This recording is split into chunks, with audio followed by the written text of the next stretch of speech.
Hello and welcome to the first episode of our series on the 48 Laws of Power. In this series, we will explore the principles and strategies that have been used by the most powerful and influential people in history to achieve their goals and dominate their enemies. We will also learn how to apply these laws to our own lives and situations, and how to avoid falling victim to them. The first law of power is, never outshine the master. This law is based on the idea that people in positions of authority and influence are often insecure and jealous of those who work under them or serve them. They do not like to see anyone who is more talented, smarter, or more charismatic than them, because they fear that they might lose their power and status to them. Therefore, they will try to undermine, sabotage, or eliminate anyone who poses a threat to their ego and reputation. The book gives several examples of historical figures who violated this law and suffered the consequences. For instance, Nicolas Fouquet, the finance minister of King Louis XIV of France, who threw a lavish party at his magnificent palace to impress the king in his court, but instead aroused the king's envy and suspicion, and was soon arrested and imprisoned for life.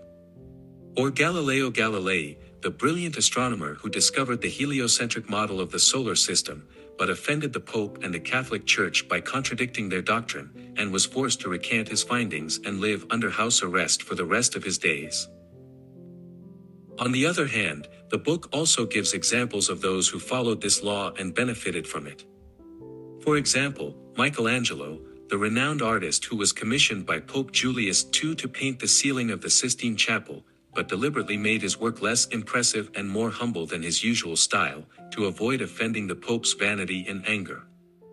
Or Abraham Lincoln, the President of the United States who appointed his rivals and critics to his cabinet, but never let them outshine him or challenge his authority, and instead used their talents and opinions to his advantage. The lesson from this law is that if you want to gain or maintain power, you have to be careful not to overshadow or outperform those above you, especially your boss, your mentor, or your patron.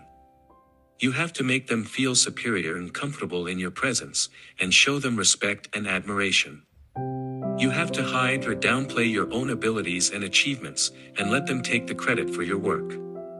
You have to avoid drawing too much attention or praise to yourself, and instead divert it to them. You have to be loyal and obedient, but not too servile or submissive. You have to strike a balance between being useful and indispensable, but not too independent or ambitious. Of course, this does not mean that you have to be mediocre or incompetent, or that you have to sacrifice your own goals and interests. You can still pursue your own excellence and success, but you have to do it discreetly and strategically. You have to find ways to display your talents and skills without threatening or offending your superiors. You have to use your intelligence and creativity to make them look good and enhance their reputation.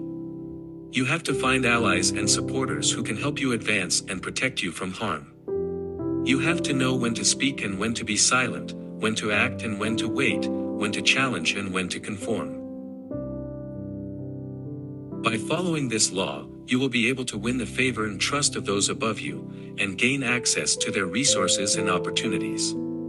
You will also be able to avoid their envy and wrath, and prevent them from becoming your enemies. You will be able to secure your position and increase your influence, without arousing suspicion or resentment. You will be able to master the art of working with and for the powerful, and use their power to your own benefit. That's it for the first law of power. I hope you enjoyed this video and learned something valuable from it.